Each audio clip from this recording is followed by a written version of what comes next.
10:50 అంటే గంట సేపు భజనకి అయిపోతుంది.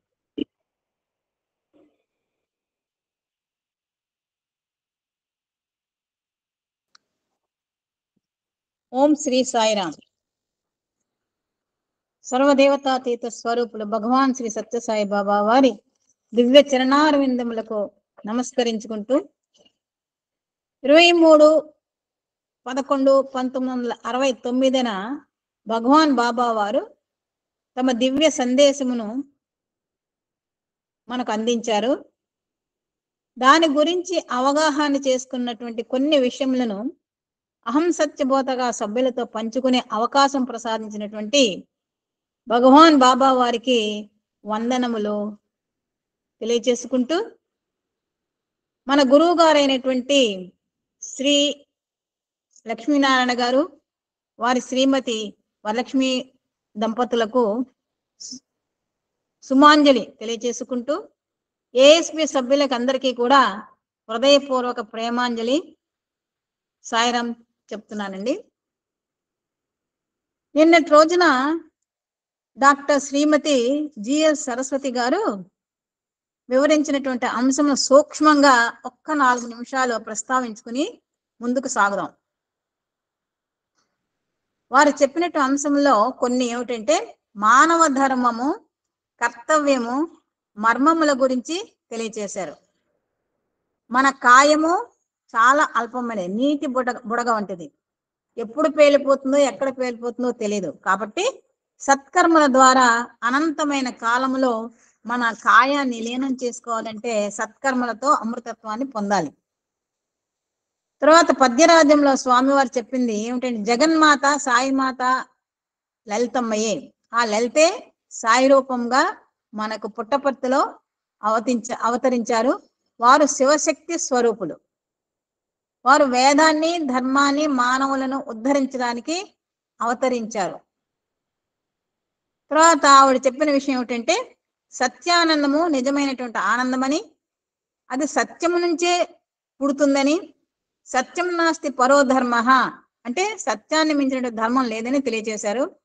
సత్యమే మానవుని ధర్మము మరియు అతని స్వభావం అయి ఉంటుంది. తర్వాత ప్రేమ మానవుని యొక్క రక్తము, అంటే ప్రేమ రక్తం ఏ విధంగా అయితే శరీరంలో ప్రవహిస్తుందో అదేవిధంగా ప్రేమ అనేటువంటి రక్తం శరీరంలో ప్రతి కణము కూడా ప్రవహించాలి, ఉండాలి. సహనమే మానవుని యొక్క తత్వము. ఇది మనం ఈ విషయాలు మనం తప్పకుండా గుర్తించుకోవాలి. ఆ ప్రకారం మనం వర్తించాలి. పరమాత్మ ప్రతి మానవుని యొక్క హృదయంలో చక్కగా కొలువై ఉంటాడు. కాబట్టి హృదయంను నమ్ముకున్నవాడు భగవంతుని నమ్మినట్లే. అంటే ఎప్పుడైతే మనం భగవంతుని నమ్ముతామో అప్పుడు సర్వత్రా సర్వకాలేషు భద్రంగా ఉంటాడు మానవుడు. మరొక విషయం తెలియజేసిన సత్యం నాకు మాత్రమే మార్పు అనేది ఉండదు. ఇది త్రికాలంలో, త్రిలోకంలో, త్రిగుణంలో ఒకే విధంగా ఉంటుంది. సత్యాన్ని ఎటువంటి విషయం కూడా ప్రలోభం చేయలేదు, ప్రభావితం కూడా చేయలేదు. తర్వాత మరొక విషయం తెలియజేసారంటే 23/11/1969 రోజున మనకి 3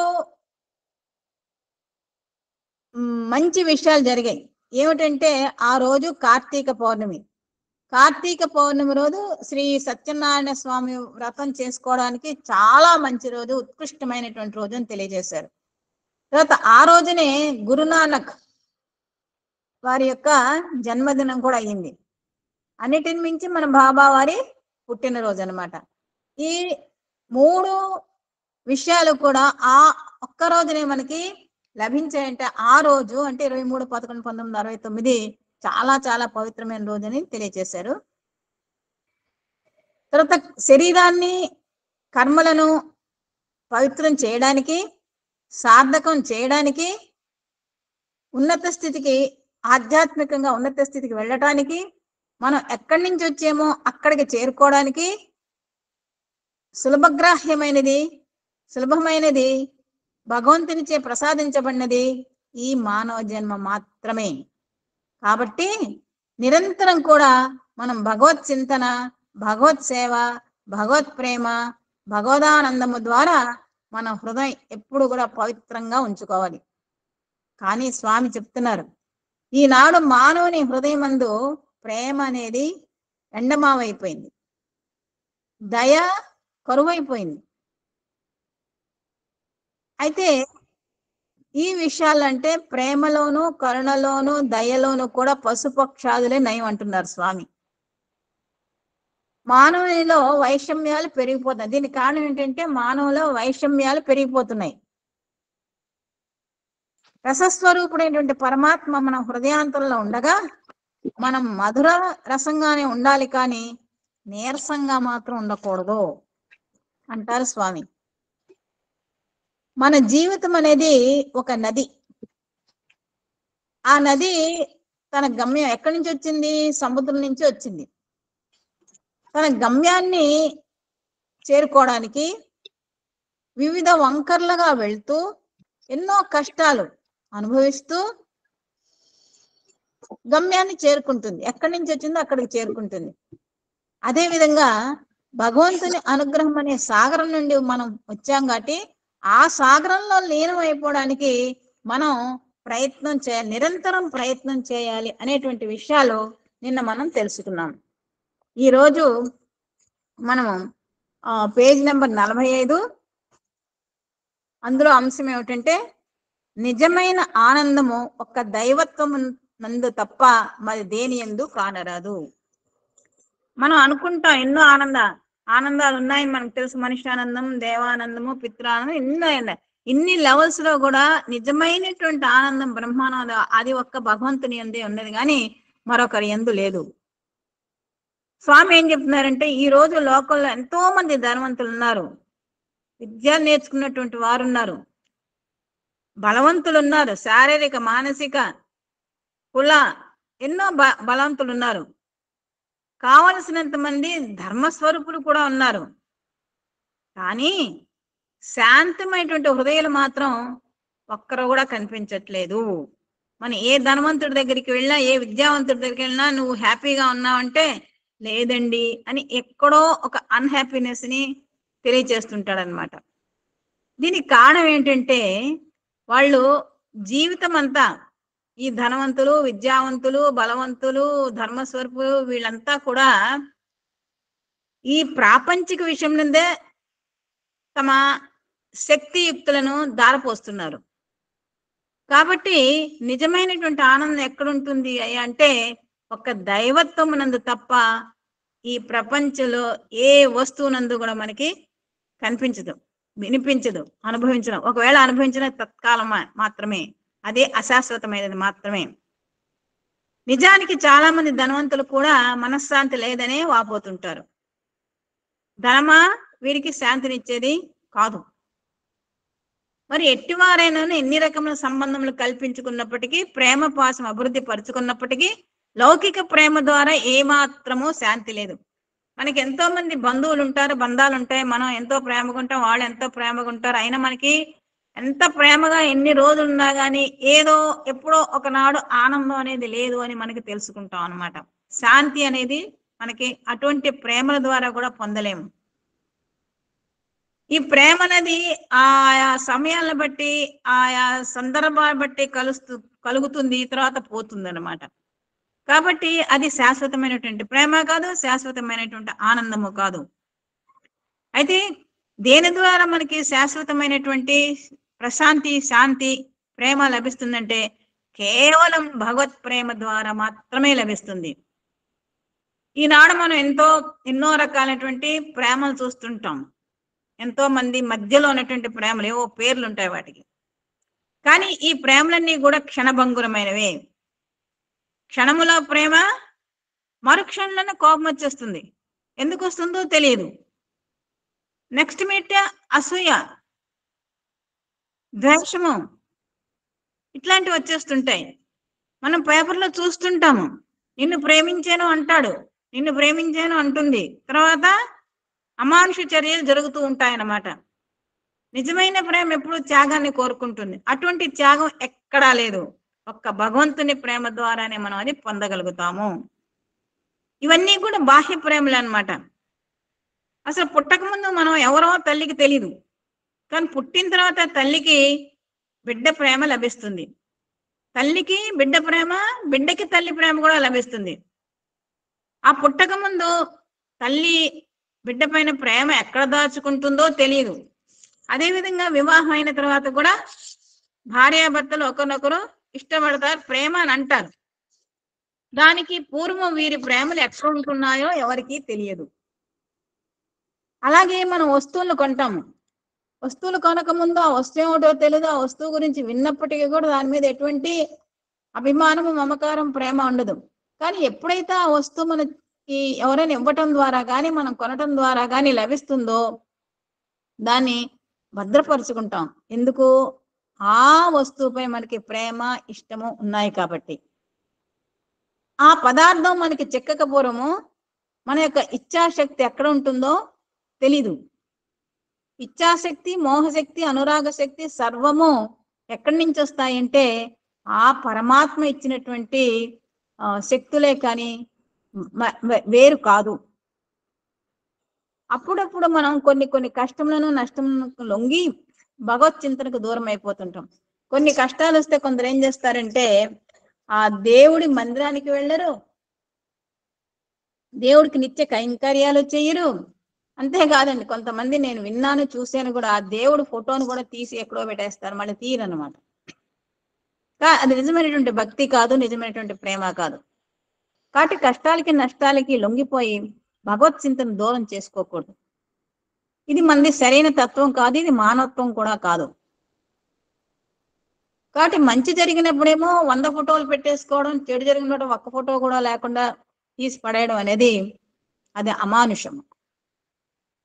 ఈ కష్ట నష్టాలు, బాధలు, సుఖాలు అనేవి మన పూర్వజన్మ కర్మల వల్ల లభిస్తాయి, కానీ అన్యము కాదనేటువంటి విషయం మన శాస్త్రాలు తెలియచేస్తున్నాయి. అది మాత్రం ఎప్పుడు కూడా మనసులో ఉంచుకోవాలి. ఎంత ఆకలి అయినప్పటికీ పులి గడ్డి తినటానికి ప్రయత్నం చేయదు. అదే విధంగా మంచివాడు ఎలాంటి కష్టం ఉందైనా సరే అధర్మానికి, అక్రమానికి, అసత్యానికి పాల్పడడు. కాబట్టి మనం ఎప్పుడు కూడా భగవత్ చింతన చేస్తూ ఉండాలి అనేటువంటి విషయాన్ని స్వామి తెలియచేస్తున్నారు. కష్టం వచ్చినా, నష్టం వచ్చినా, బాధ వచ్చినా, కన్నీరు వచ్చినా, సుఖం వచ్చినా, సంతోషం వచ్చినా, మరి ఏమి జరిగినప్పటికీ కూడా అంతా కూడా దైవం యొక్క దయా అనుగ్రహమని భావించుకొని దైవానికి దూరం మాత్రం కాకూడదు అనేటువంటి విషయం మనకి తెలియజేస్తున్నారు స్వామి. ఎందుకంటే దైవం నిత్య సత్యమైనది. సందేహము మరియు అవిశ్వాసములు చోటిచ్చేవారు నిజమైన భక్తులు కారు. ఎప్పుడు కూడా సందేహం, అవునా కాదా, ఈ నిజంగా భగవంతుడా కాదా, ఆ భగవంతుడి దగ్గరికి వెళ్తే ఏమన్నా జరుగుతాయా, జరగవా, ఆ గుడికి వెళ్ళొచ్చా, వెళ్ళకూడదా, ఇట్లాంటివన్నీ కూడా సందేహాలు ఉంటాయన్నమాట. ఎప్పుడు సందేహాలు వస్తాయి? విశ్వాసం లేకపోతే సందేహాలు వస్తాయి. ఎప్పుడైతే విశ్వాసం ఉంటుందో సందేహం అనేది ఉండదు, పూర్తి నమ్మకం ఉంటుందన్నమాట. కాబట్టి పూర్తి నమ్మకము, విశ్వాసము ఉన్నవాడే నిజమైనటువంటి భక్తుడు. ఎప్పుడైతే సందేహాలు కలుగుతాయో వాడు నిజమైనటువంటి భక్తుడు కాదు. ఎవరి కోసమో, ఎవరినో సంతోష పెట్టడానికి ఆ సందేహాలు, అవిశ్వాసం, అపనమ్మకం ఉన్నప్పటికీ కూడా నటిస్తుంటారు. వాళ్ళు నిజమైనటువంటి భక్తులు కారు. ఏమిటో నిండా ఆవిడ రమ్మన్నది, భజనకి వెళ్ళాను, వాళ్ళు నిజమైనటువంటి భక్తులు కాదు. ఆ భజనకి వెళ్ళాలి, ఆ సమితికి వెళ్ళాలి, ఆ ఏఎస్బి సత్సంగానికి వెళ్ళాలి అని నిజమైనటువంటి కోరిక ఉన్నటువంటి వారే నిజమైనటువంటి భక్తులు. భక్తులు అనే సార్థక నామాన్ని పొందిన వారు ఎలాంటి సమయం అందైనా సరే సందేహములకు గాని, అవిశ్వాసానికి గాని చోటు ఇవ్వకూడదు.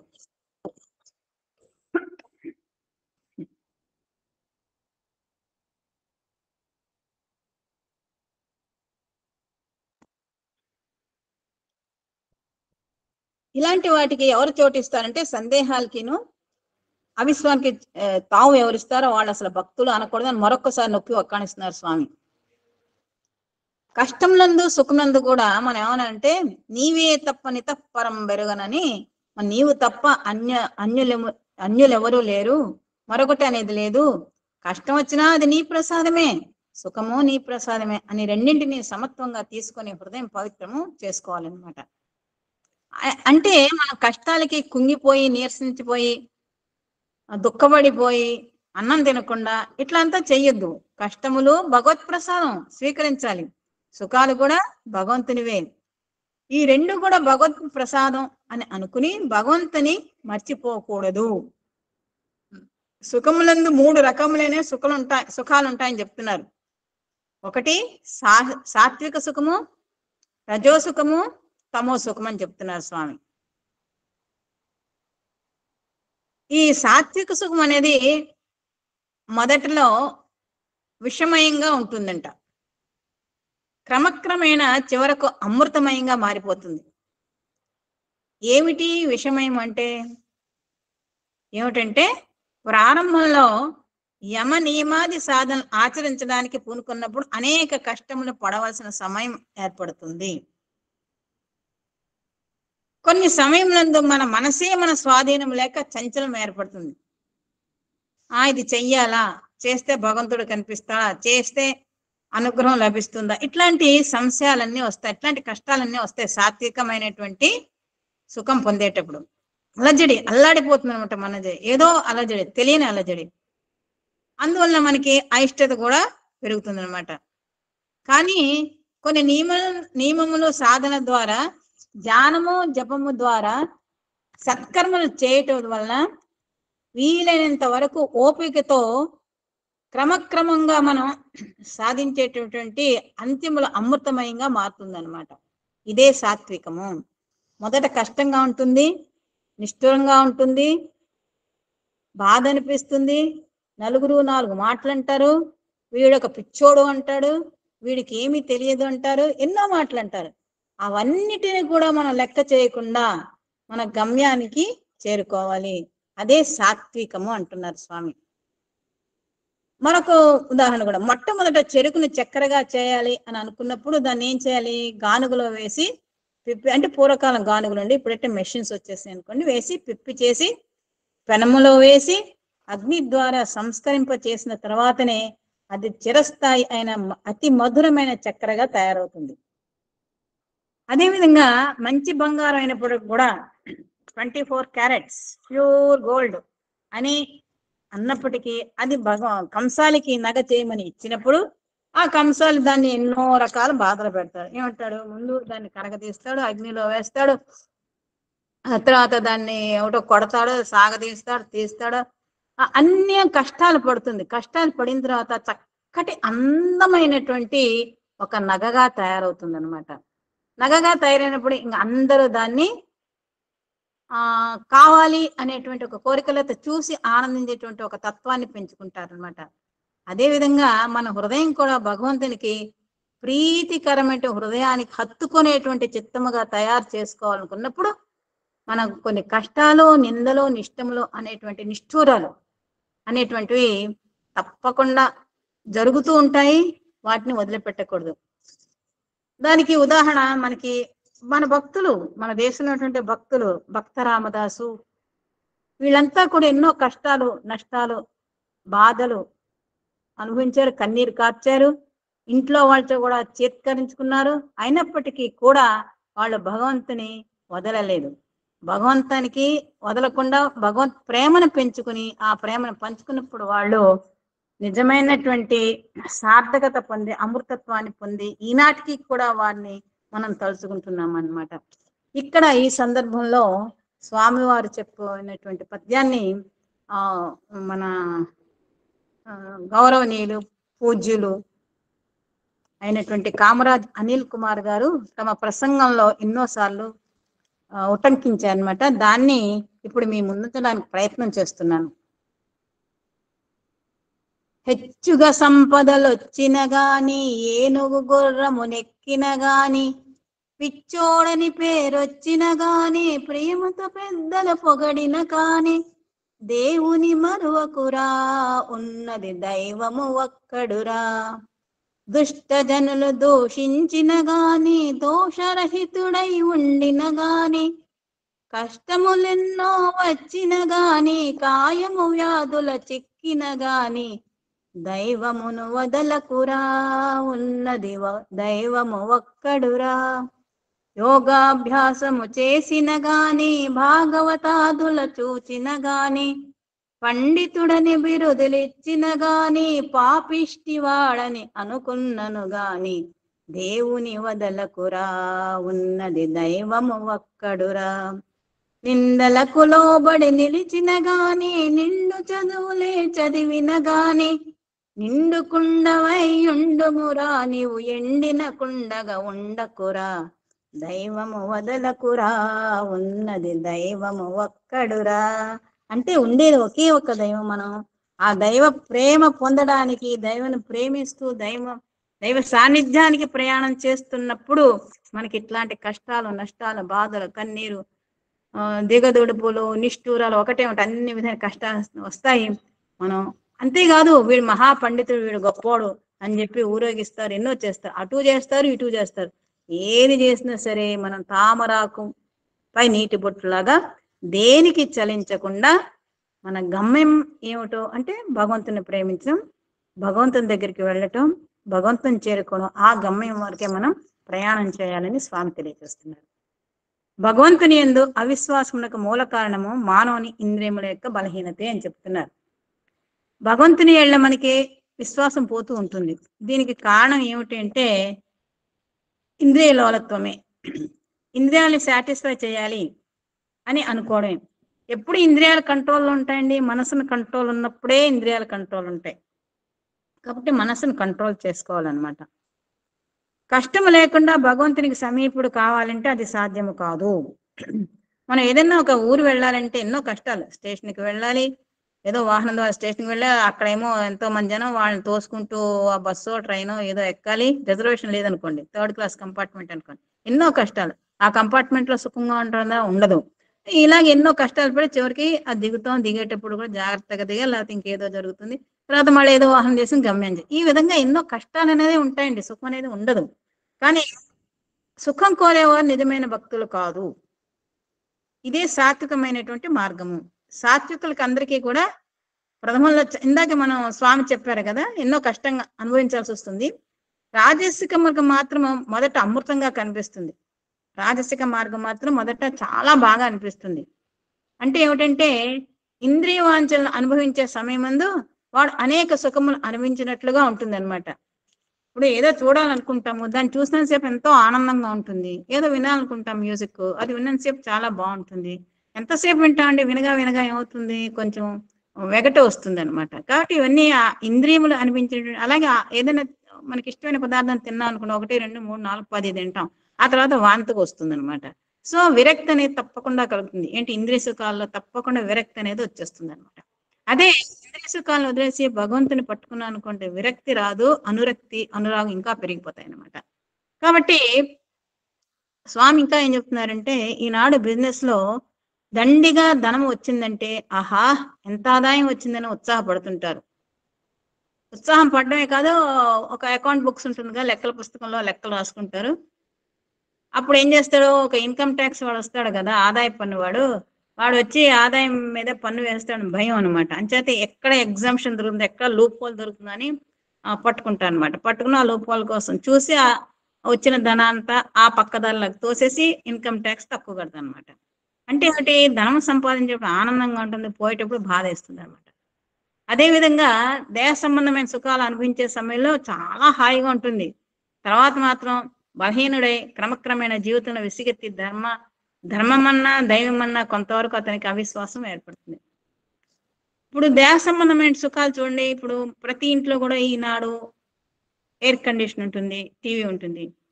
పూర్వకాలం అండి రేడియోలో ఉండేటప్పుడు ఖచ్చితంగా మనం మ్యాన్ హ్యాండిల్ అనమాట. మనం ఏం చేయలేము, మనుషులే వెళ్ళి దాన్ని ఆన్ చేసుకోవాలి. ఎక్కడో కూర్చున్న రేడియో వింటుందమ్మా, ఖచ్చితంగా వెళ్ళి దాని దగ్గరికి వెళ్ళి కట్టాల్సిందే. కానీ ఇప్పుడు అలా కాదు, రిమోట్ కంట్రోల్, ఎక్కడో కూర్చుని మనం దాన్ని కంట్రోల్ చేసుకుంటున్నాం, ఆన్ చేసుకుంటాం, ఆఫ్ చేసుకుంటాం, ఛానల్స్ మార్చుకుంటాం, అలాగే చేసి అంటే ఒంటికి బద్ధకం ఎక్కువైపోయాను. అబ్బా ఎంతో సుఖంగా ఉంది, దూరం, అబ్బా ఈ రిమోట్ కంట్రోల్ ఎవరు కనుక్కున్నారా కానీ హాయిగా పడుకున్న చోట నేను వీటిని ఆపరేట్ చేసుకుంటున్నాం అనుకుంటాం. కానీ ఏమవుతుందంటే శరీరం ముద్దు పారిపోయి, చూడండి ఇనుప ముక్కను ఒక చోట పడేస్తే తుప్పు పడుతుంది. అదేవిధంగా మన శరీరానికి కదలిక లేకపోవటం వల్ల ఎన్నో అనారోగ్యాలు వస్తున్నాయి అనమాట. అదేవిధంగా అంటే నేను ప్రస్తుత సుఖాలకి అగెనిస్ట్ కాదండి, కాకపోతే ఉన్న విషయం ఒక్కసారి చర్చించుకోవడంలో తప్పులేదని అనిపిస్తుంది. పూర్వకాలం వంట చేసేటప్పుడు అండి 3 రాళ్ల పొయ్యి అది పెట్టేవాళ్ళు. ఆ నేల మీద వండేవాళ్ళండి. ఆడవాళ్ళు ఏం చేస్తారంటే కత్తిపీట మీద కోసేవారు. తర్వాత ఆ కూరలో వేసే దినుసులు ఎక్కడో వంటింట్లో దూరంగా ఉండేవి. ఏదో అటక మీదో లేకపోతే ఏదో బల్ల మీద ఉండేవి. అవి ఎన్ని సార్లు లేచి తెచ్చుకునేవారో కూర్చొని మళ్ళా వేసేవారు. మళ్ళా లేచి అక్కడ పెట్టేవారు. అలా లేచి కూర్చొని చేయటం వలన కింద కూర్చోవడం వాళ్ళకి కాళ్ళ నొప్పులు, మోకాళ్ళ నొప్పులు అంటూ వాళ్ళకి తెలియవండి అప్పటి వాళ్ళకి. అంటే ఏంటంటే మన సుఖం దేహానికి ఎక్కువ సుఖాలు ఎప్పుడైతే ఇస్తామో అప్పుడు ఏమవుతుందంటే అనారోగ్యం వస్తుందంటే ఆనందం అనేది ఉండదన్నమాట. మన శరీరం బలహీన పడిపోతుంది, మనస్సు బలహీన పడిపోతుంది అనమాట. కాబట్టి ఏమిటి అని చెప్పేసి ఇన్ని సుఖాలన్నా సరే మనకి ఆనందం అనేది లేదని చెప్పి ఇంకా దైవం మీద నమ్మకం అనేది పోతుంది అనమాట. ఆ అపనమ్మకానికి ఆ అవిశ్వాసానికి కారణం ఏమంటే ఇంద్రియముల యొక్క బలహీనతే. ఇంద్రియాల యొక్క బలహీనత అనమాట. ఏంటంటే కోపము, తాపము, ఈర్ష, అసూయ, డంబము అంటే ఆడంబరము, కామ, క్రోధ, మాత్సర్యము, అరిషడ్ వర్గాలు ఇవన్నీ కూడా మన ఆవరించే పోతాయి అనమాట. అందువల్ల బలహీనుడైపోతాం. ఎప్పుడైతే కోపం వస్తుందో ఒక్కసారి కోపం వస్తే ఎన్నో రోజులు భోజనం చేసినటువంటి ఆహారం సంబంధించినటువంటి శక్తి వృధా అయిపోతుంది అని అంటారనమాట.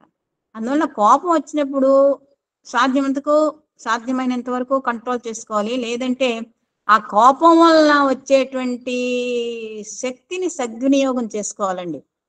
ఎట్లా సద్వినియోగం చేసుకోవాలంటే ఇప్పుడు కోపంలో కొంచెం మొహం ఏదో అట్లా అయిపోయినప్పుడు ఏం చేయాలంటే మనం వెంటనే ఒక పనిని చేపట్టేయాలన్నమాట. గదిలోకి వెళ్ళిపోయి ఏదో ఒక పని పెట్టుకోవాలి వెంటనే. అయితే రాసుకోవడం, చదువుకోవడం, లేకపోతే ఇంట్లో సామానం సర్దడం అట్లా చేసుకుంటే ఆ కోపం ద్వారా వచ్చినటువంటి ఎనర్జీని సద్వినియోగం అవుతుంటా. ఆ విధంగా ఎనర్జీని డైవర్ట్ చేయకపోతే అమానుషమైనటువంటి చర్యలు జరిగేటువంటి అవకాశం ఉంటుంది అనమాట. కాబట్టి బలహీనుడైపోతాడు. ఈ ధర్మ విశ్వాసము, దైవ విశ్వాసము క్రమక్రమేణా క్షీణించిపోతాయి. ఎప్పుడైతే అరిషడ్ వర్గాలకి లోన్ అయిపోతామో ఇవన్నీ క్షీణించిపోతాయి. ఇదే ఒక విషవలయము. విషవలయం అంటే అది ఒకదాని నుంచి ఒకటి అన్ని చెడుగా జరుగుతూ ఉంటాయి అన్నమాట. ఇంకా దాంట్లో నుంచి మనం బయటికి రాలేం. ఉదాహరణకి మనం ఒక చిన్న ఉదాహరణ అండి. మలేరియా జ్వరం వచ్చింది అనుకోండి. మలేరియా జ్వరానికి ఒకసారి వెనక్కి వెళ్తే మలేరియా జ్వరానికి కారణం ఏమిటి? దోమలు. ఆ దోమలకు కారణం ఏమిటి? మురుగునీరు. ఆ మురుగునీరుకి కారణం ఏమిటి? మనం ఆ నీటినంతా రోడ్డు మీద వదిలిపెట్టడం. అయితే ఒక విషయం అనమాట, రోడ్డు మీద ఎప్పుడైతే మనం నీటిని వదిలిపెడుతూ ఉంటామో అది మురిగిగా మారిపోయి ఈ దోమలు కూర్చుని ఆ లార్వా అన్ని వచ్చి దోమలు వచ్చి మలేరియా వచ్చి ఇవన్నీ.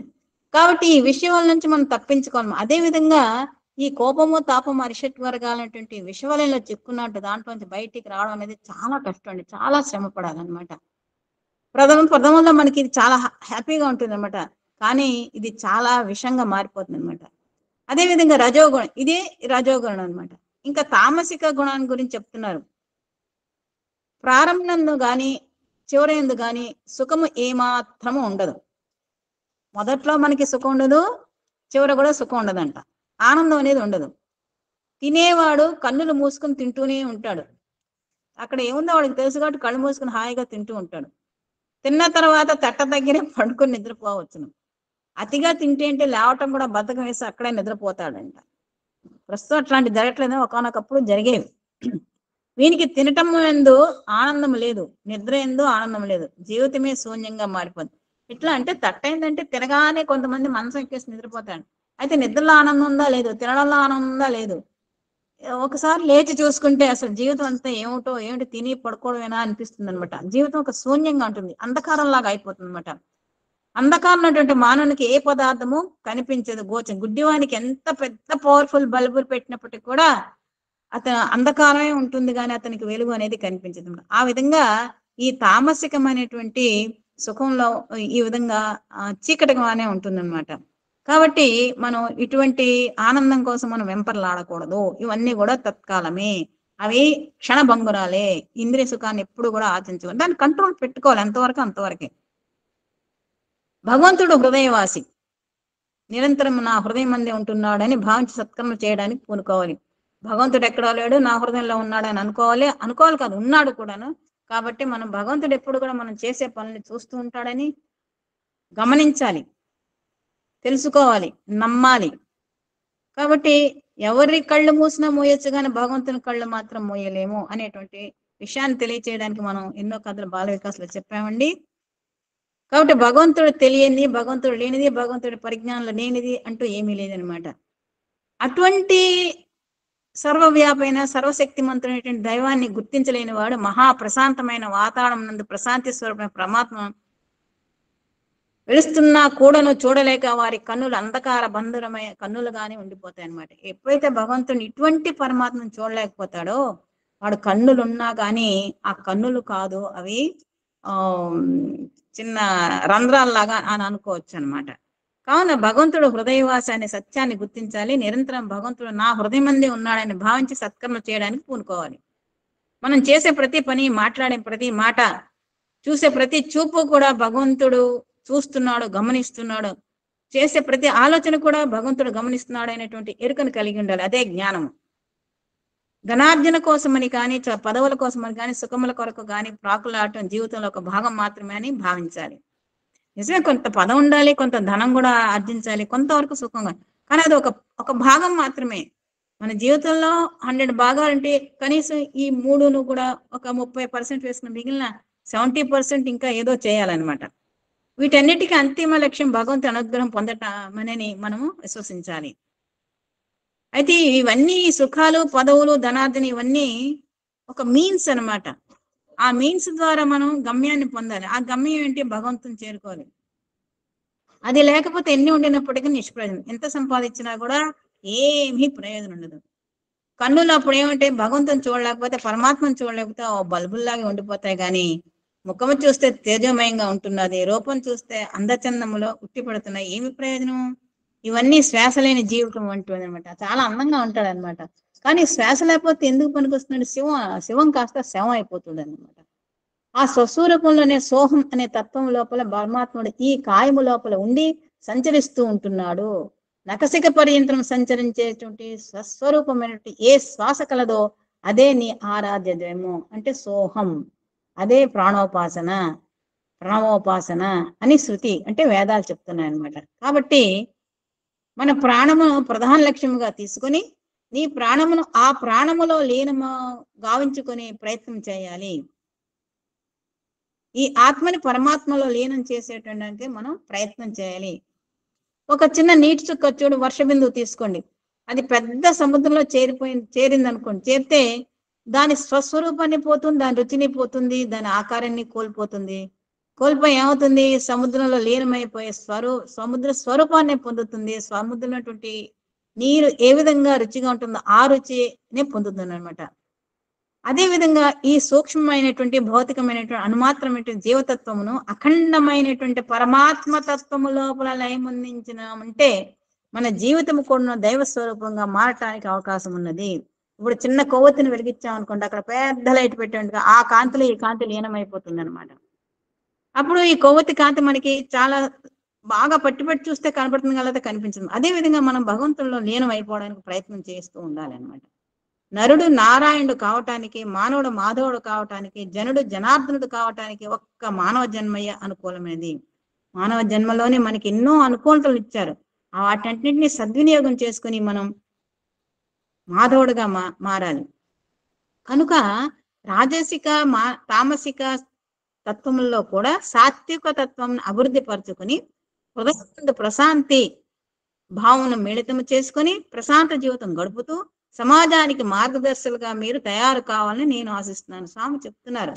ఈ రాజసిక తామసిక తత్వాలు ఉంటాయన్నమాట. అయినప్పటికీ కూడా మనం సాత్విక తత్వాన్ని అభివృద్ధి చేసుకోవాలి. దినదినం అభివృద్ధి చేసుకుంటే ఏమవుతుందంటే మన హృదయంలో ప్రశాంతత, శాంతి, ప్రశాంతత లభిస్తుంది. ఈ ప్రశాంతత మనం అనుభవించడమే కాకుండా సమాజంలో అందరికీ కూడా ఈ ప్రశాంతతను అందించాలి. మన దేని ద్వారా? సత్కర్మల ద్వారా. ఈ పవిత్రమైన స్వామి జన్మదినము అందు మీరు ఇక్కడ దివ్యమైన ఆనందం పొందాలని వచ్చారు, స్వామిని ఆరాధించవచ్చారు. మీరు తప్పక అటువంటి పండుగ జరుపుకోవచ్చు. కాబట్టి మీరు ఎక్కడైతే ప్రశాంతత, ఆనందము అనుభవిస్తారో అక్కడికి వెళ్ళండి. అటువంటి కార్యక్రమాలు చేపట్టండి. అందులో తప్పు లేదు. అది పండుగ కావచ్చు, పుట్టిన పండుగ కావచ్చు, మరొకటి కావచ్చు. అటువంటి కార్యక్రమంలో మీరు ఎప్పుడు కూడా ఇన్వాల్వ్ అవ్వాలి, ప్రవేశించాలని స్వామి తెలియజేస్తున్నారు. హృదయంలో ఏనాడు ప్రేమతత్వం పుడుతుందో అదే స్వామి పుట్టిన పండుగ. స్వామి మనం ప్రతి నెల ప్రతి సంవత్సరం కూడా 11వ నెల 23వ తారీఖు స్వామి బర్త్డే చేసుకుంటున్నాం. స్వామి అంటే అది కాదు నా బర్త్డే, ఎప్పుడైతే మీ హృదయం ప్రేమతో నిండిపోతుందో అదే నా పుట్టినరోజు అని చెప్తున్నారు. ఈ పుట్టిన పండుగ ఇంకా టైం అయిపోతుంది, ఫాస్ట్ గా. ఈ పుట్టిన పండుగ యొక్క ప్రాముఖ్యత ఏమిటంటే హృదయంలో ఏనాడు ప్రేమతత్వం పుడుతుందో అదే స్వామి పుట్టినరోజు. ఈ పుట్టుగా పెరుగుట పోవటం ఇవి కేవలం దేహతత్వములే. అంతేగా నేను పుడుతుంది దేహం, చిన్న పిల్లాడిగా పెరుగుతాడు, బాల్యము, యౌవనము, కౌమారము, వృద్ధాప్యం ఇవన్నీ వస్తాయి. ఇవన్నీ దేహానికి సంబంధించినవి. ఇలాగా కాకులు పుడతాయి, పక్షులు పుడతాయి, పశువులు పుడతాయి, మనం పుడతాం. దాంట్లో ఏమీ సార్థకత లేదు. ఎప్పుడు సార్థకత వస్తుంది అంటే మంచి కార్యములు చేసి మంచిగా ఉన్నప్పుడు, సంఘానికి సేవ చేసినప్పుడే మన జీవితానికి ఒక లక్ష్యము, ఒక అమృతత్వము, ఒక గమ్యము ఏర్పడుతుంది అనమాట. సార్థకత పొందుతుంది మన జీవితం. మానవ జన్మ ఎత్తి కూడా సార్థకత లేని కర్మలు ఆచరిస్తే అలాంటి వారు పుట్టకుండా ఉండడమే మంచిది. అదే కదండి మనకి పద్యం ఉంది, పుత్రుడు పుట్టగానే ఎన్నో వేడుకలు చేసుకుంటారు. అది కాదు నిజమైన పుట్టినరోజు పండుగ. ఏ రోజైతే ప్రజలు అతన్ని కనుగొని అబ్బా ఫలానా వాళ్ళ అబ్బాయి ఇంత మంచి సత్కార్యాలు చేశాడని ఎప్పుడైతే పొగుడుతారో, ఎప్పుడైతే సంఘం అంతా పొగడమే కాదు ఆనందంగా అనుభవిస్తారో అదే నిజమైనటువంటి పుట్టినరోజు పండుగ అని చెప్తారు. అదే పుత్రోత్సాహము పుత్రుడు జన్మించినప్పుడు పుట్టదు మరి జనులా పుత్రుని కనుగని పొగడగా నాడు పుత్రోత్సాహం నందున సుమతి అని సుమతీకారకుడు చెప్పాడు. కాబట్టి ఈ పుత్రుడు పుట్టగానే మనకి ఉత్సాహం కాదు, ఆ పుత్రుణ్ణి కనుకొని 10 మంది ఎప్పుడైతే ఆనందాన్ని అనుభవిస్తారో ఆనందాన్ని ఈ పుత్రుడు అంటే పుత్రుడు అంటే పుత్రిక కూడానండి, పుత్రుడే కాసుమా ప్రతి బిడ్డ కూడా సంఘానికి సేవ చేసి సంఘంలో ఉన్నట్టు కనీసం అందరినీ కాకుండా కొందరిని ఆనందింపజేస్తారు. అదే నిజమైనటువంటి పుట్టినరోజుని స్వామి చెప్తున్నారు అన్నమాట. లోక కళ్యాణం సర్వులకు అవసరమైనటువంటిది. ఈ లోక కళ్యాణము అందరికీ కూడా కావాలి. భారతదేశం ఎప్పుడు కూడా సిరి సంపదలతో తొలతూగుతూ ఉండేదే, అప్పుడు ఉంది ఇప్పుడు ఉంది. కాకపోతే ఏంటంటే సరైనటువంటి డిస్ట్రిబ్యూషన్ సిస్టమ్ లేక స్వార్థపరులు అంతా నాకే కావాలని ఆక్రమించుకోవటం చేత ఇటువంటి అనాచారాల వల్ల కాస్త ఇబ్బంది పడుతున్నాం అనమాట. ఎప్పుడు కూడా భారత మాత ఎప్పుడు కూడా అన్నపూర్ణ అనమాట. అది మాత్రం మనం ఎప్పుడు మర్చిపోకూడదు. అదే చెప్తున్నారు, కొంతమంది యొక్క దుష్ప్రవర్తన వలన దేశంలో అశాంతి చెలరేగి ప్రజలు అనేక రకమైనటువంటి ఇక్కట్లకు గురైపోతున్నారు. ఈ ఇక్కట్లు తీరాలనుకుంటే ఇక్కడ చేరినటువంటి మన స్వామి భక్తులు మనం అనమాట. మనము లో మంచి భావాలు ఉండాలండి. మంచి భావాలు ఉండి భారతదేశంతో తిరిగి ధర్మాన్ని పునరుద్ధరించగాలి. ధర్మాన్ని పునరుద్ధరించడానికి మనం కంకణం కట్టుకోవాలన్నమాట. ధర్మ కార్యాలు మనం చేయాలి, ధర్మపరత్వంగా ఉండాలి, న్యాయంగా ఉండాలి, సత్యపరులై ఉండాలి, ప్రేమ మూర్తులై ఉండాలి, ప్రేమను పంచాలి, పెంచుకోవాలి. ఈ విధంగా చేసినప్పుడు భారతదేశము సర్వులకు భిక్షను అందించేటువంటి అన్నపూర్ణ స్వరూపాన్ని ధరిస్తుంది. ప్రస్తుతం మనం అనుభవిస్తున్నటువంటి ఈ కష్టాలకి, నష్టాలకి, తుఫాన్లకి మనం ఏ మాత్రం భయపడక్కర్లేదని స్వామి అభయిస్తున్నారు. ఎందుకనంటే మున్ముందు ఎప్పుడైతే కష్టాలు వచ్చినాయో దాని తర్వాత ఎప్పుడు కూడా సుఖాలు వస్తాయన్నమాట అనేటువంటి విషయాన్ని మనం ఎప్పుడు కూడా మర్చిపోకూడదు అంటున్నారు స్వామి. ఈ కష్టాలు, నష్టాలు, బాధలన్నీ కూడా మంచికి ఒక సూచనే గాని చెడ్డ మాత్రం కాదు అనేటువంటి విషయాన్ని మనం తెలుసుకోవాలి. ఒక చెడ్డ జరిగిందంటే దాని వెనక ఒక మంచి ఉంటుందండి. ఎందుకు జరిగిందో అది భగవంతుడికే తెలుసు. మనకు ఒక మంచి ఇవ్వడానికే ఒక చెడ్డ అనేది మనకి వస్తుంది అనేటువంటి విషయాన్ని ఎప్పుడు కూడా మనం మర్చిపోకూడదు. భారతదేశము ప్రపంచంలో అన్ని దేశంలో శాంతిభద్రత ఉండాలని ప్రతి ఒక్కరు కూడా మన నిత్య పూజల్లో భగవంతుని ప్రార్థన చేయాలని స్వామివారు తెలియజేస్తున్నారు. అంటే మనం నిత్యం కూడా పూజ చేస్తూ ఉంటామండి. పుష్పాలతో పూజ చేస్తాము, ఫలాలు పెడుతుంటాము, పిండి వంటలు పెడుతుంటాము, అన్నీ చేస్తుంటాము. కానీ ఒక్కొక్కళ్ళ ప్రార్థన ఒక్కో విధంగా ఉండవచ్చు. కానీ స్వామి ఏం చెప్తున్నారంటే ఈ ప్రార్థనలు ఎప్పుడు కూడా లోక కళ్యాణం కోసమే మనం చేయాలని చెప్తున్నారు. అందుకే కదండి మనం సర్వే జన సుఖినో భవంతు, సమస్త లోక సుఖినో భవంతు అని చివరిలో మనం ప్రార్థిస్తుంటాం అనమాట. సర్వే జన సుఖినో భవంతు అని నిత్యం మనం స్మరించుకోవాలని స్వామి తమ ఉపన్యాసంలో తెలియజేస్తూ ఉంటారు. మనం ఏం ప్రార్థన చేయంటే లోక కళ్యాణం త్వరలోనే ప్రాప్తించుగాక, సర్వజీవులు క్షేమంగా ఉందురుగాక, సర్వులను భగవతత్వం తెలుసుకుందురుగాక, అందరికీ క్షేమం ప్రసాదించమని మన ఆరాధ్య దైవం ఎవరైతే వెంకటేశ్వర స్వామో, రాముడో, కృష్ణుడో, ఆంజనేయ స్వామో, సత్యసాయి బాబా, షిరిడి బాబా, యేసు ప్రభు, అల్లా ఎవరైనప్పటికీ కూడా వాళ్ళని ఈ విధంగా మనం ప్రార్థన చేస్తే మన జీవితం పవిత్రమవుతుంది. మన ఆచరణ, మన సాధనలు కూడా ఆ గమ్యాన్ని చేరుస్తాయి. మనం ధన్యులవుతాము, మన అమృతత్వాన్ని పొందుతాము అని స్వామివారు తెలియచేస్తూ మన ఈ విధంగా చేయాలని స్వామివారు మన నుంచి ఆశిస్తూ మనందరినీ కూడా దీవిస్తున్నారు అనమాట. ఏ విధంగా దీవిస్తున్నారంటే, ప్రశాంతి నిలయం యొక్క సంప్రదాయం అనుసరించి శాంతి పతాకాన్ని మన భవనంపై ఎగరవేస్తున్నాను అని అనుకోవాలన్నమాట. ఈ శాంతి పతాకంలో ఏముంటాయంటే కాషాయ రంగు, పసుపు రంగు, రెండు శుభ సూచకములు. త్యాగమానికి శుభానికి సూచకాలు అనమాట. తర్వాత ఈ పతాకంలో సర్వమత సమైక్యత ఉంటుంది, తెలియజేసేటువంటి చిహ్నం ఉంటుంది. కాబట్టి అందరిని మనం సేవించాలి, వారిని తరింపచేయాలి, మనం కూడా తరించాలి. ప్రతి హృదయం కూడా ప్రశాంతి మందిరం కావాలి అని స్వామివారు మన ఆశీర్వదిస్తున్నారు. కాబట్టి వారు ఏం చెప్తున్నారంటే, మన బుద్ధి దానికి ఆధారమైన కర్రగా పెట్టుకోవాలి. ప్రశాంతి పతాకానికి సాత్విక గుణములే దాని యొక్క చిహ్నంగా ధరించి, మనస్సు యొక్క తత్వమే దానికి అర్పితమైన హారతిగా ఇచ్చి ధన్యులు కావాలని స్వామివారు మన నుండి ఆశిస్తున్నారు అనమాట. ఈ విధంగా మనలో మార్పు రావాలి. ఎప్పుడైతే మార్పు వస్తుందో, ఎటువంటి మార్పు వస్తుందో, స్వామి ఆశకు అనుగుణంగా మనం ఎప్పుడైతే మన తత్వాన్ని, మన ఆలోచనని, మన దీక్షని, మన గమ్యాన్ని ఏర్పరచుకుంటామో అప్పుడు మన జీవితం ధన్యం అవుతుంది. మన స్వామివారిచే నిర్ణీతమైనటువంటి శాంతి పతాకము రెపరెపలాడుతూ ఉన్నత శిఖరాలపై ఎగురుతూ ప్రపంచానికే ఆదర్శవంతంగా ఉంటుంది. మన సత్యసాయి సేవా సంస్థలు ఉంటాయి, సత్యసాయి భక్తులుగా మనము ఉండగలుగుతాము అనేటువంటి విషయాన్ని స్వామివారు తమ దివ్యోపన్యాసంలో తెలియజేసినటువంటి సారాంశం అండి. ఇటువంటి సదావకాశం ఇచ్చినటువంటి భగవాన్ సత్యసాయి బాబా వారికి మరొకసారి కృతజ్ఞతలు తెలియజేసుకుంటున్నాను. మన అహం సత్యబోధక నిర్వాహకులు, గురువులు శ్రీ మల్లెల లక్ష్మీనారాయణ దంపతులు ఇరువురికి కృతజ్ఞతలు. వినినటువంటి నా సోదర సోదరీమణులకు ప్రేమపూర్వక సాయిరాం తెలియజేసుకుంటూ, సాయిరాం అండి, సాయిరాం. టాపిక్ అయిపోయిందండి మొత్తం. సాయిరాం ఈ రోజు ఇది అయిపోయిందండి. సాయిరాం మొత్తం అయిపోయిందా? అయిపోయింది సాయిరాం, మొత్తం అయిపోయిందండి. 51 పేజీ వరకు కూడా అయిపోయిందా? 51 అయిపోయిందండి. రేపు 52వది 6వ థ్యాంక్ యూ సాయిరాం. ఓకే.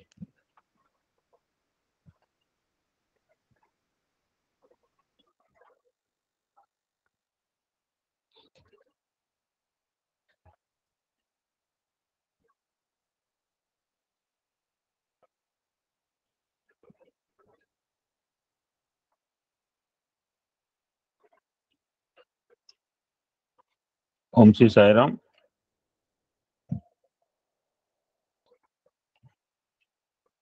ఓంకార బీజ రూపాయ సర్వేశాయ జగత్పతే ప్రథమాయ నమస్తుభ్యం శ్రీ సత్యసాయి గణాధిప సర్వదేవతాతీత స్వరూపుడు స్వామివారి పాదపద్మాలు ప్రణామం చేసుకుంటూ అందరికీ సాయిరాం అండి. ఈ రామాయణంలో ఈ భిన్నమైన పాత్రల గురించి స్వామివారు చేసిన విశేషంలో భాగంగా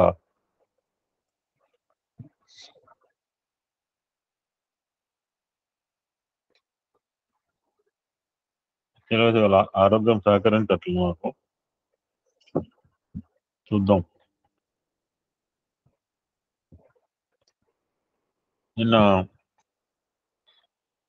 వాల్మీకి మహర్షి గురించి తెలుసుకున్నాం, వశిష్ఠు గురించి తెలుసుకున్నాం. వాళ్ళిద్దరు తెలుసుకుని విశ్వామిత్రుని కనుక వదిలేస్తే కోపం వస్తుందని.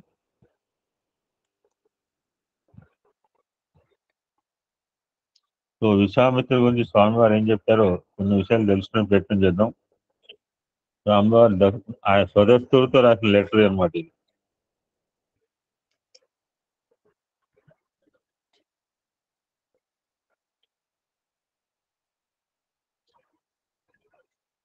అయమాత్మ బ్రహ్మ అనగా ఈ ఆత్మయే బ్రహ్మ అని అర్థం.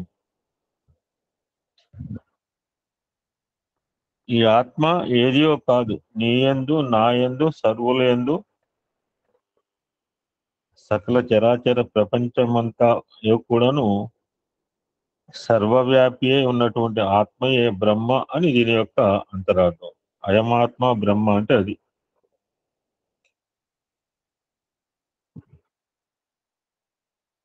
ఇది శబ్దమయమై ఒక అక్షర స్వరూపాన్ని కలిగి ఉంటుంది. నేను చాలాసార్లు చెప్పుకున్నాను, ఓంకారం చెప్పుకున్నాం. ఆ ఓంకారంతోనే చాలా మంది తప చేసిన వాళ్ళు ఉన్నారు, మహనీయులు పూర్వకాలంలో. వేరే మంత్రాలు ఏం లేవు, పంచాక్షరాలు అష్టాక్షర చేసిన వాళ్ళు ఉండవచ్చు, బట్ ఓంకారంతోనే జపం చేసిన వాళ్ళు చాలా మంది ఉన్నారు. ఓం ఇచ్చేక అక్షరం ఇదం సర్వం ఇదం బ్రహ్మ, ఇదే మహామంత్రం.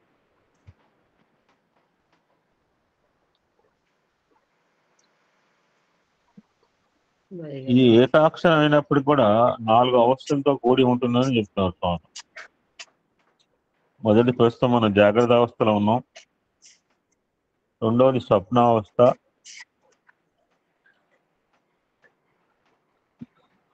మూడవది సుషుప్తావస్థ, నాలుగవది తురియావస్థ. ఇందులో ఫస్ట్ స్టేజ్ కాళ్ళు జాగ్రత్త, అనగా మేల్కొని ఉండటం. జాగ్రత్త అంటే నిద్రపోతే కుదరదు, జాగ్రత్తలు. దిస్ ఇస్ ఆల్సో కాల్ స్థూల ప్రకృతి అన్నారు. ఇది ప్రజ్ఞను కలిగి ఉంటుంది, భౌతికమైన వాంఛలు కలిగి ఉంటుంది. చాలాసార్లు చెప్పుకున్నాం కానీ మళ్ళా స్వామి రికలెక్ట్ చేస్తున్నాం, మనం మర్చిపోతామని. ఈ జాగ్రత్త అవస్థలో 5 కర్మేంద్రియాలు, 5 జ్ఞానేంద్రియాలు, 5 ప్రాణాలు, మనస్సు, బుద్ధి, చిత్తం, అహంకారము.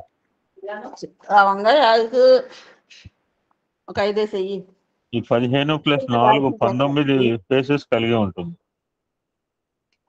5 కర్మేంద్రియాలు, 5 జ్ఞానేంద్రియాలు, 5 ప్రాణాలు, అండ్ మనస్సు, బుద్ధి, చిత్తం, అహంకారం, 19 ఫేసెస్. ఇది జాగ్రత్త అవస్థలో. ఇక రెండవది స్వప్నావస్థ. ఇది స్థూల ప్రజ్ఞ కలిగి అంతర్ముఖమైన భావము చేత ప్రకృతిని ఆకర్షిస్తుంది. మనం చాలాసార్లు చెప్పుకున్నాం, ఓంకారం గురించి చెప్పుకున్నాం. ఈ స్థితిలో జీవునికి తైజస్సుడు అని పేరు.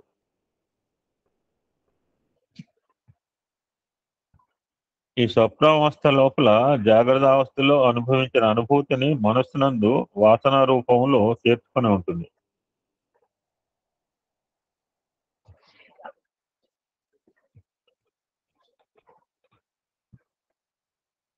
అక్కడ చెప్పిన 19 ఫేసెస్ కూడా సూక్ష్మ రూపంలో ధరించి ఉంటాయి.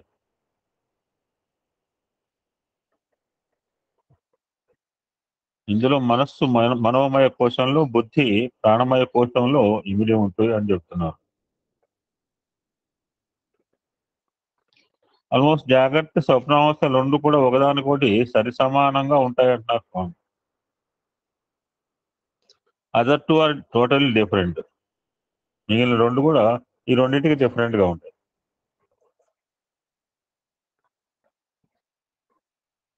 ఇది మూడవది, ఇక సుషుప్తి మూడవది. ఈ అవస్థలో జీవునికి పేరు ప్రాజ్ఞుడు. అక్కడేమో తైజస్సుడు అన్నారు, ఇక్కడ ప్రాజ్ఞుడు అన్నారు. ఇందులో భౌతికంతో కానీ, స్థూలంతో కానీ, సూక్ష్మంతో కానీ ఏమాత్రం కూడా సంబంధం ఉండదు అంటున్నారు.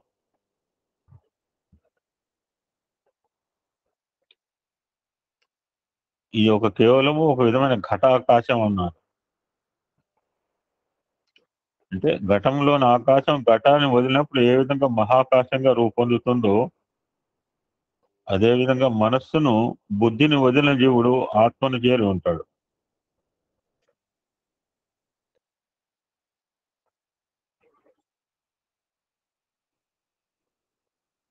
అక్కడ ఫస్ట్ ఫేజ్ లో 19 ఫేసెస్ ఉన్నాయని చెప్పి సెకండ్ దాంట్లో కూడా ఉన్నాయి అనుకున్నాం. కానీ ఇందులో 19 ముఖాలు కూడాను భౌతిక స్వరూపములను ధరించి కానీ, సూక్ష్మ స్వరూపమును ధరించి కానీ, భౌతిక సూక్ష్మ స్వరూపములు రెండింటి యొక్క చేరిక కానీ కలిగి ఉండవు.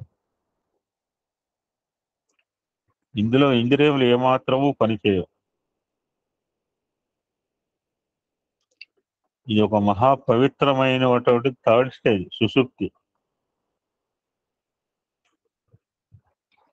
ఇదే పూర్ణత్వం అని కూడా చెప్పబడుతుంది అన్నారు స్వామి.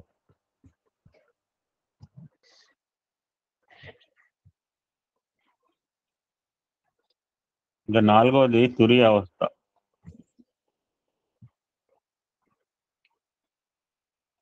దీని యొక్క స్థితి ఇట్టిది అట్టిది అని ఎట్టివారికైనాను చెప్పుటకు వీలు కాదు అంటున్నారు.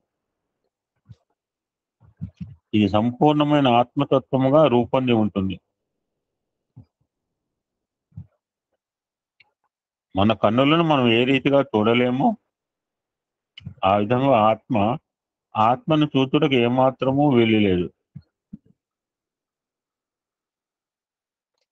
స్మాల్ ఎగ్జాంపుల్ చెప్తున్నారు. ఒక ఉప్పు బొమ్మ, సాల్ట్ బొమ్మని సముద్రం యొక్క లోతును చూసుకొని రమ్మని పంపించినప్పుడు ఆ ఉప్పు బొమ్మ ఏ రీతిగా ఉంటుంది? ఆ నీటిలో కరిగి ఆ నీటిలో సర్వత్రా లీనమై సముద్రంతో ఏకమై ఉంటుంది.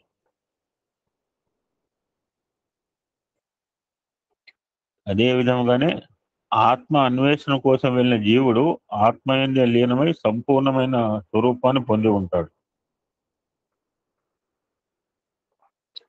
తిరిగి ఈ జీవుడు వేరు కావటము ఏమాత్రము సంభవించదు.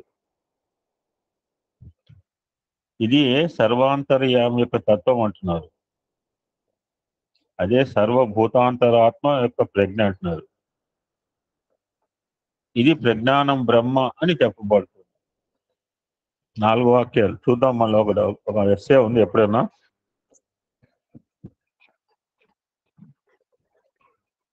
తత్వమసి అని కూడా చెప్పబడుతుంది. ఇది అయమాత్మ బ్రహ్మ, ఇది అహం బ్రహ్మస్మి. All four are equal. ఇది వేద సంబంధమైన మహావాక్యముల యొక్క స్వభావం. నీకు ఒక చిన్న ఉదాహరణ ఉంటున్నా స్వామి. ఒక కొండలో పెద్ద గుండు ఉంటున్నది. ఆ గుండు దగ్గరకు ఒక శిల్పి వెళ్ళి దాన్ని ఒక పవిత్రమైన కృష్ణ స్వరూపంగా చెప్పుతూ ఉంటాడు. కొంతకాలమునకు ఆ కృష్ణుని విగ్రహం అతి సుందరంగా తయారు చేస్తాడు. సరైన ముహూర్తం ఆ కృష్ణ విగ్రహం ఒక మందిరం కట్టి అందులో ప్రతిష్ఠ చేసి దానికి నిత్య దీప నైవేద్యాలు చేస్తుంటాడు. కానీ ఒకే గుండులో ఉన్నటువంటి కొంత భాగము ఒక మందిరములో ప్రతిష్ఠింపబడి అక్కడ ధూపదీప నైవేద్యములతో ఆరాధనలు అందుకుంటూ ఉంటుంది.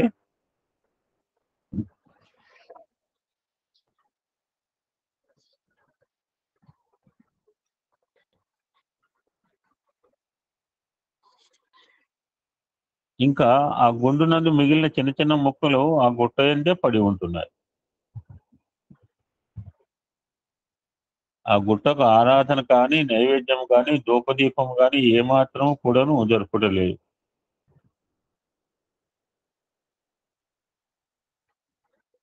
నీవు నీ దృష్టి యందు ఇది ఆరాధనా దైవము, అది కేవలము అల్పమైన రాయిగా భావిస్తున్నావు.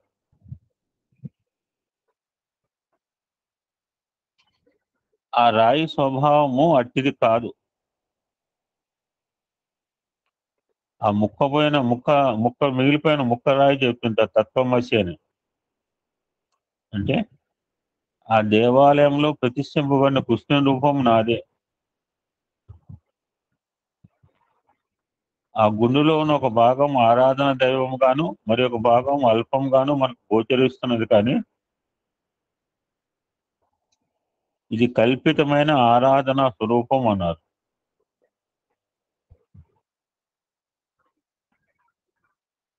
స్వస్వరూపమైనది ఆ రాతి యొక్క భౌతికమైన జగత్తునందు కనిపించే దేహము ఆరాధన విగ్రహం. ఇది కేవలం మానవ కల్పితం మాత్రమే. కానీ నిరాకారమందున్న తత్వము ఆ ముక్కయందు ఆ విగ్రహమందు సమముగానే ఉంటున్నది.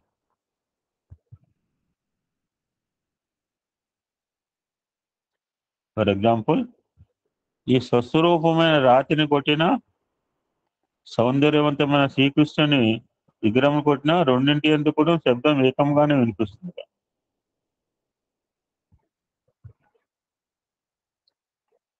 కనుక శబ్ద స్వరూపమైన ఆత్మ ఓంకారమయముగా ఈ రెండు పదార్థములందు కూడాను మనకు స్పష్టమవుతుంది. దీన్నే వేదాంతులు అకార ఉకార మకార సమ్మిళితమైన ఓంకార ఆత్మ అని కూడాను నిరూపిస్తూ వచ్చారు.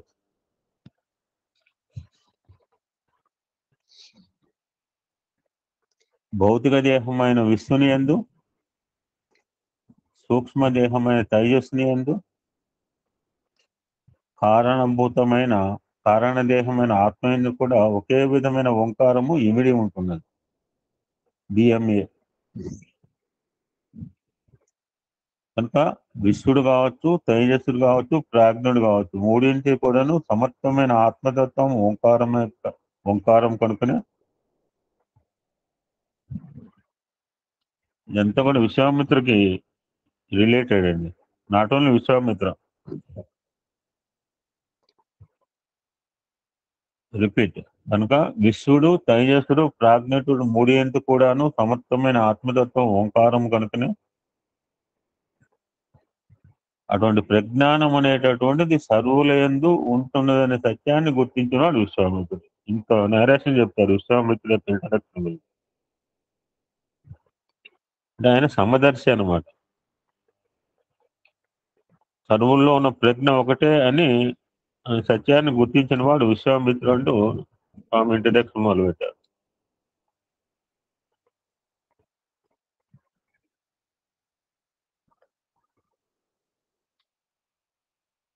ఈ విశ్వామిత్రుడు అనేటటువంటి ప్రాజ్ఞుడు కేవలము జీవాత్మ పరమాత్మల యొక్క ఏకత్వంను లోకమునకు ఆదర్శపాయంగా నిరూపించడానికి కల్పితమైన ఆకారం ధరించి వచ్చాడు.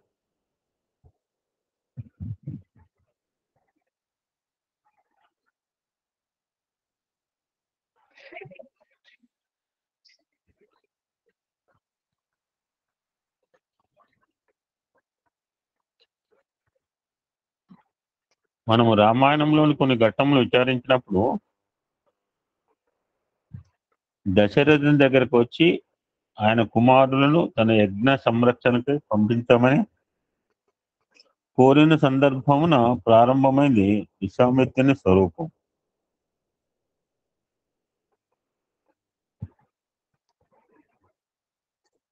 అతడు మధ్యమార్గంలో రామలక్ష్మణులకు బల అతిబల అనే మంత్రాలను ఉపదేశించి తన దగ్గర ఉన్న సర్వ అస్త్రములు వారికి ఇచ్చి వాటి ప్రయోగము ఉపసంహారము రెండును బోధించి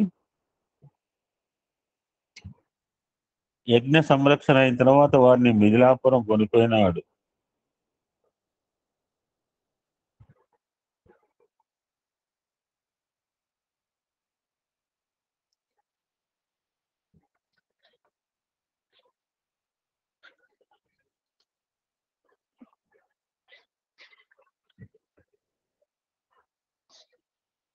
ఈ బల అతిబలైన మంత్రము ఇంటి ముందుకు ఎక్కడ రాలేదు. ఈ చెప్పారని మాత్రం నాకు తెలుసు. ఈ బల అతిబలైన మంత్రము ఒక ప్రత్యేకమైనది ఏం కాదు, నూతనమైనది కాదు. గాయత్రి మంత్రంలో కొంత మార్పు చేయటమే బల అతిబల యొక్క స్వరూపం అంటున్నారు స్వామి. జస్ట్ చేంజ్ ఇన్ గాయత్రి మంత్రం. ఇంకా మిథిలాపురం కొనిపోయే సమయం మందు మధ్య మార్గంలో అహల్య శాప విమోచన చేయించడము, మిథిలాపురానికి పోయిన తర్వాత శివధనస్సును విరిపించి సీతా కళ్యాణం గావించడము, సీత యొక్క కళ్యాణం జరిగిన రాత్రే విశ్వామిత్రుడు అంతర్ధానం అయినాడు.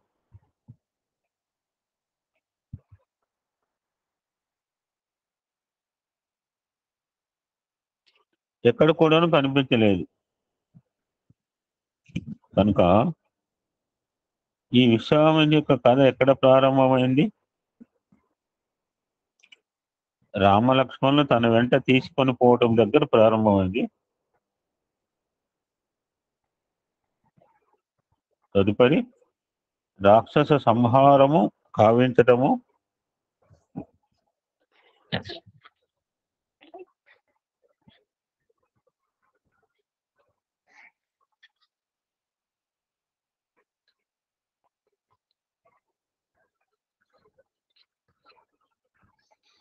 సీతా కళ్యాణం చేత రావణ్ణి మర్దనకు పునాది వేయటము,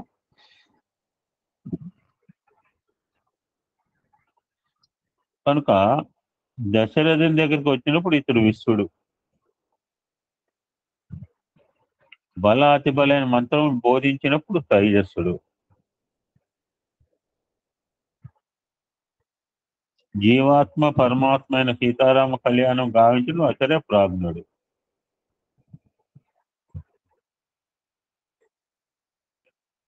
కనుక విశ్వామిత్రుడు దశరథుని ఆశ్రయించిన విధంగా ప్రకృతిని మనం ఆశ్రయించుకుంటున్నాం. ప్రకృతిని ఆశ్రయించక క్షణకాలమైనను మనం జీవించలేము.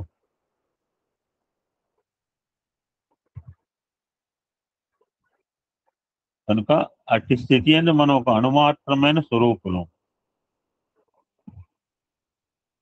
దీని తర్వాత దైవ సహాయమను ఆత్మవిశ్వాసం కలిగి ఉన్నప్పుడు మనం తేజస్సులుగా మారిపోతాం.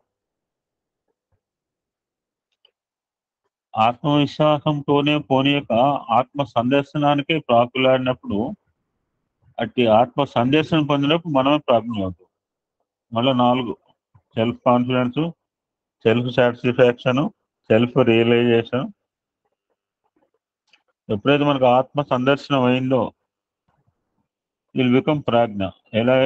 ఎలాగైతే విశ్వామిత్రుడు 3 రకాల రూపాల్లో ఉన్నాడో, మూడు ఇన్సిడెంట్లో will also be like that.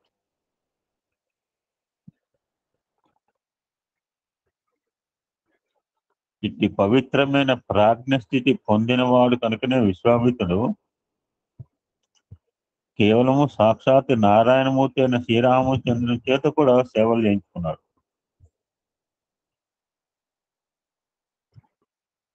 ఆ ప్రాజ్ఞను యందు మహాప్రజ్ఞ దృఢ సంకల్పము కలదు.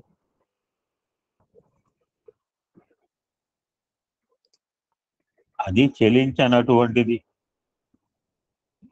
తలచినటువంటి దాన్ని సాధించేటువంటి ప్రజ్ఞ కలదు.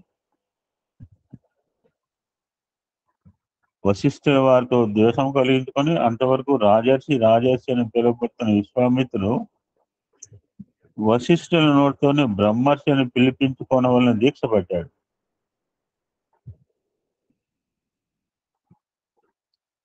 ఎన్ని కష్టములకైనాను, ఎన్ని అవాంతరములకైనా తాను ఏమాత్రం చెలించక భ్రమించినటువంటి దృష్టిని, చెలించినటువంటి మనస్సును కలవాడు తపస్సును ఆచరించాడు విశ్వామిత్రుడు. భగవంతుని యొక్క పరీక్షల్లో తాను ఉత్తీర్ణుడయ్యాడు. కనుకనే కడపటికి బ్రహ్మర్షి అని వశిష్ఠుల వారి చేతనే అనిపించుకోగలిగాడు.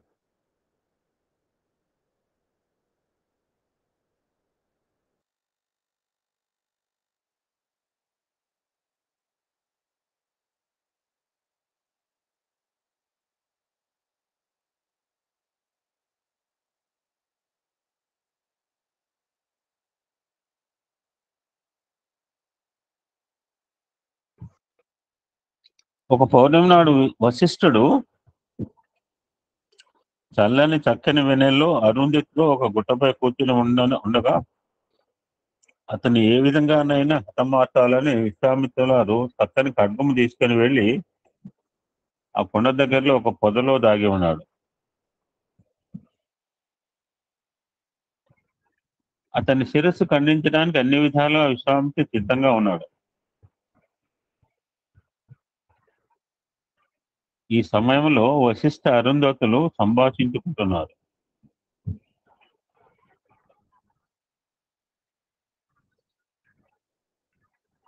అప్పుడు అరుంధతి అంటోంది, ఈనాడు పౌర్ణమి చంద్రుడు ఎంత చల్లగా ప్రకాశిస్తున్నాడో, ఇంత పరిశుద్ధమైన పూర్ణిమను నేను ఎన్నడూ చూడలేదు కదా అన్నది.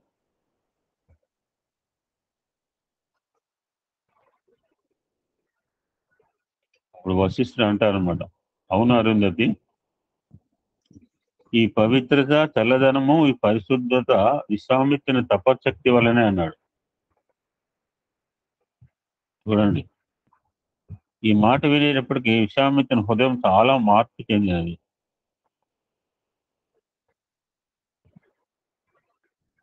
ఈ వశిష్ఠుల వారిది గొప్ప హృదయం. భార్యల వద్ద నిజమైన సత్యాన్ని నిరూపించడం పురుషుల లక్షణం. అలాంటిది నా తపశ్శక్తిని భార్య వద్ద ఎంత గొప్పగా వర్ణిస్తున్నాడు. నాదే దుర్మార్గం అని కత్తిని పారవేసి పరిగెత్తి వచ్చి వశిష్ఠుని పాదాలపై పడినాడు.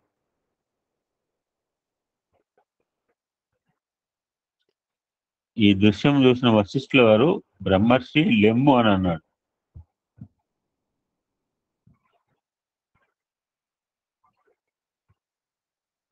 విశ్వామిత్రునికి ఎంతో ఆశ్చర్యం కలిగింది. ఇంతకాలము ఇంత తపశక్తిని సంపాదించుకున్నప్పటికీ నన్ను రాజర్షి అని పిలిచిన వశిష్ఠుడు ఈనాడు నేను దుర్మార్గంకు పూనుకున్నప్పుడు బ్రహ్మర్షిని పిలిచట్లో గల అంతరార్థము అడిగి తెలుసుకోవాలనుకున్నాడు. ఇప్పుడు వశిష్ఠుడు చెప్తాడు అనమాట,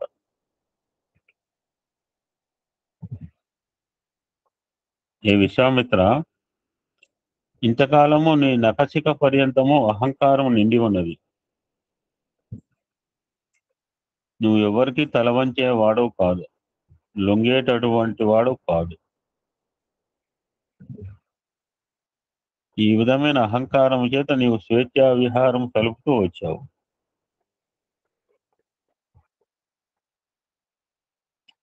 నీ శిరస్సును వంచి లొంగినట్లుగా పాదాక్రాంతుడు అయినావు. ఇప్పటి నుంచి నువ్వు బ్రహ్మర్షి అన్నాడు.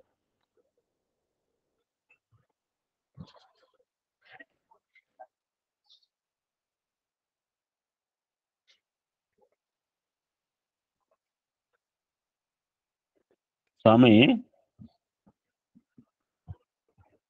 దీని అంతరార్థం ఏమిటి అని ప్రశ్న వేస్తూ సమాధానం స్వామి చెప్తున్నారు. అహంకారంతో ఉండినంత వరకు అసూయ అనేది అన్ని విధాలుగా హింసిస్తూ ఉంటుంది. ఏనాడు అహంకారం పోయి వినయ విధేయతలతో ఉంటామో ఆనాడు మన పేరు ప్రతిష్టలు వ్యాప్తి కావడానికి అవకాశం ఉంటుంది. అహంకారంతో ఉండటం చేత అతన్ని రాజర్షి అన్నారు. రజోగుణ సంపత్తి కలిగిన వాడు రాజర్షి. ఏనాడు రజోగుణముపై సాత్విక లక్షణమైన వినయ విధేయతలతో ప్రవర్తిస్తామో ఆనాడు పవిత్రత మనకు ఏర్పడుతుంది.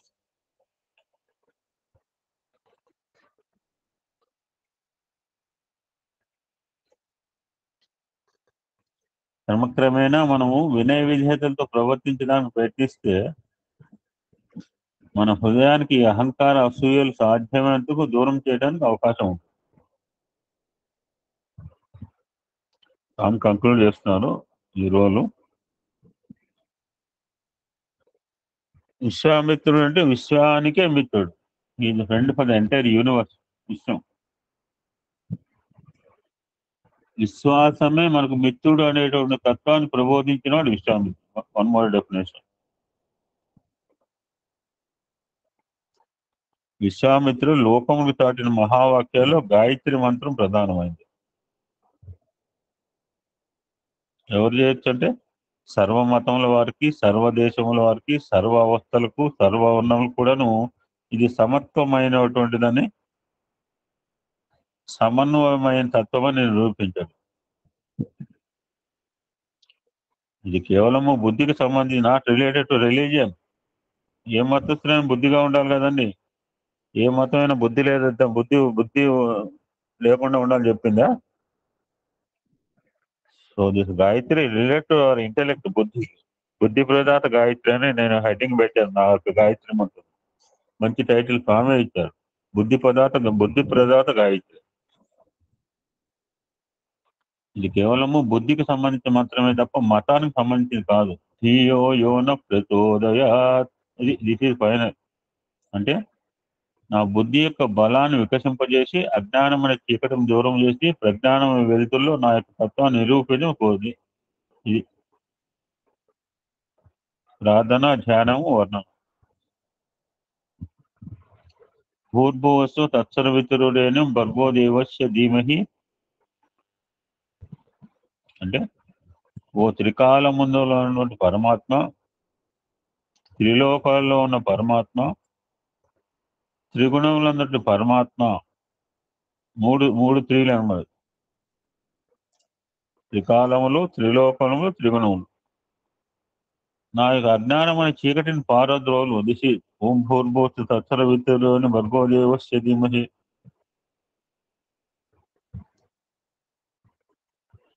మానవ జీవితంలో బాల్యము, యవ్వనము, వార్ధక్యం 3 కాలములుగా ఉంటుంది. ఇదే త్రిలోకముగా తాను భావించుకుంటూ వచ్చాడు. కానీ బాల్యము, యవ్వనము, వార్ధక్యము ఈ 3 కూడాను కాలంలోని మార్పులే తప్ప ప్రత్యేకమైనవి కావు. బాల్యం నందే యవ్వనం ఉంటుంది, యవ్వనం అందే వార్ధక్యం ఉంటుంది. అవి ఒకదానికొకటి భిన్నమైనవి కాదంటున్నారు స్వామి. అలాంటి ఏకత్వమైన ప్రజ్ఞాతత్వాన్ని నిరూపించుతూ వచ్చిన వాడు విశ్వామిత్రుడు. ఆ ప్రజ్ఞ ఎటువంటి ప్రజ్ఞ అంటే అసమాన ప్రజ్ఞ. ఈ ప్రజ్ఞానం వలన అతను సృష్టిని కూడాను, సృష్టికి ప్రతి సృష్టి చే విశ్వామిత్రుడు నరుడే అంటాడు బాలభారత వచ్చిన వాళ్ళు. ఈ ప్రజ్ఞానం వల్ల నూతన సృష్టిని కూడాను గవించిన వాడు విశ్వామిత్రుడు. దట్ ఈస్ కాల్డ్ త్రిశంక స్వర్గము అని అన్నారు. It's not easy. అటువంటి మహత్తరమైన సృష్టిని కల్పింపజేసినది ప్రజ్ఞానం యొక్క తత్వం తప్ప అన్యం కాదు అంటున్నారు. అటువంటి బహుముఖ ప్రజ్ఞాశాలి విశ్వామిత్రుడు అని స్వామి ఆయన యొక్క రోల్ కంక్లూడ్ చేశారు. ఆరోగ్యం బాగలేదు నాకు, అయినా కానీ I want to continue this. ఓం శాంతి శాంతి శాంతి. సమస్త లోకా సుఖినో భవంతు. లోకా సమస్త సుఖినో భవంతు. ఓం శాంతి శాంతి శాంతి.